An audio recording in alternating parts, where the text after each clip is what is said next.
Muhammad bin Sulaiman Baghdadi റളിയല്ലാഹു അൻഹുവിന്റെ കിതാബ് പറയാണ്, വലിയൊരു ചർച്ചയാണ് ഈ ശേഖന്മാരെ എതിർക്കുന്നതിനെ കുറിച്ചും ഇതൊക്കെ വന്ന ചർച്ചയിൽ.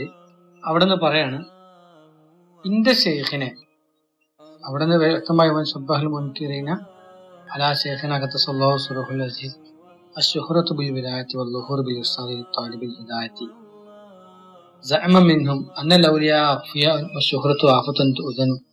അത് പറഞ്ഞുകൊണ്ടെങ്കിൽ പറയാം, ഞാൻ ഒരു ഭാഗത്ത് ഫുള്ള് വായിക്കില്ല. അപ്പൊ ഇന്റെ ഷെയ്ഖിനെ ഇവിടെ എതിർക്കാണ്ടായ കാരണം, ഇന്റെ ഷെയ്ഖ് പരസ്യമായിട്ട് ഈ ത്വരീഖത്തിലേക്ക് ആളെ ക്ഷണിക്കുന്നു, അള്ളാഹുലേക്ക് ആളെ ക്ഷണിക്കുന്നു എന്നുള്ളതാണ്.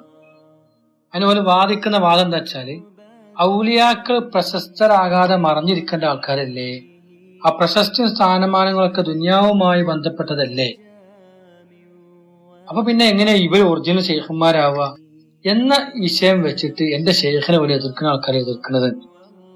അപ്പൊ അന്ന് ഇങ്ങനത്തെ ആൾക്കാരുണ്ടാവും, ഷെയ്ഖന്മാര് ത്വരീഖത്ത് പ്രചരിപ്പിക്കാൻ പാടില്ല, ഒല്ലേക്ക് ക്ഷണിക്കാൻ പാടില്ല, ഒരു മുണ്ടാതെ ഇരിക്കണം, അതിന് അർഹതയുള്ള ആൾക്കാരേക്ക് ഒന്നിങ്ങനെ വികലാണ്, ഇങ്ങനെയൊക്കെ കണ്ട് പറയാം ആൾക്കാർ.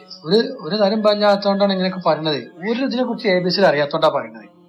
ഇങ്ങനെയാണ് എന്റെ ഷെയ്ഖിനെ എതിർത്തത്. എന്നിട്ട് അവിടെ നിന്ന് ഇപ്പൊ പറയാണ്, മഹാനവർകൾ പറയാണ്, ഇങ്ങനെ ഇവര് സ്ഥാനമാനം ആഗ്രഹിക്കണോ ഇല്ലയെന്നൊക്കെ നമുക്കറിയോ.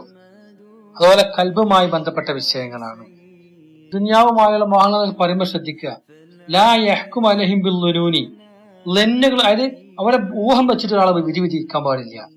ഓലിങ്ങനെ അള്ളാഹിലേക്ക് ക്ഷണിക്കല്, ഓൽക്ക് ആളാവനാ നിങ്ങളെങ്ങനെയാ പറയാൻ? എങ്ങനെ വഖദ് ഖാല അല്ലാഹു തആല ആയത്ത് വെച്ചിട്ട് പറയാ, ഇന്ന ബഅദൽ ലന്നി ഇസ്മുൻ, ചില ലന്നുകളൊക്കെ ഇസ്മാണ് ഖുർആന്റെ ആയത്തുണ്ട്, അപ്പൊ അത് പറയാൻ പാടില്ല. അവർ ഖുർആൻ റസൂലുള്ളാഹി ഹദീസ് വെച്ചിട്ട് മാ ഉമിർതു അൻ അശ്ഖ അൻ ഖുലൂബിക്കും, അവരെ ഹൃദയം പൊളിച്ചൊക്കെ കൊണ്ട് പറഞ്ഞിട്ടില്ല, ഓല് ചെയ്യുന്ന അള്ളാഹിലേക്ക് ക്ഷണിക്കലാണ്. അപ്പൊ അവരിങ്ങനെ ദുന്യാവിന്റെ ആഗ്രഹം കൊണ്ട് സുഹൃത്ത് ദുന്യാവിൽ വലിയ സ്ഥാനമാനം കിട്ടാൻ, ഞാൻ വലിയ ഷെയ്ഖാന്ന് അറിയാനൊക്കെ ആണ് ഇത് ചെയ്യുന്നത്, അങ്ങനെയൊക്കെ ചെയ്യാൻ പാടില്ല എന്ന് പ്രചരിപ്പിച്ചുകൊണ്ടാണ് എന്റെ ഷെയ്ഖിനെ എതിർക്കുന്നത്.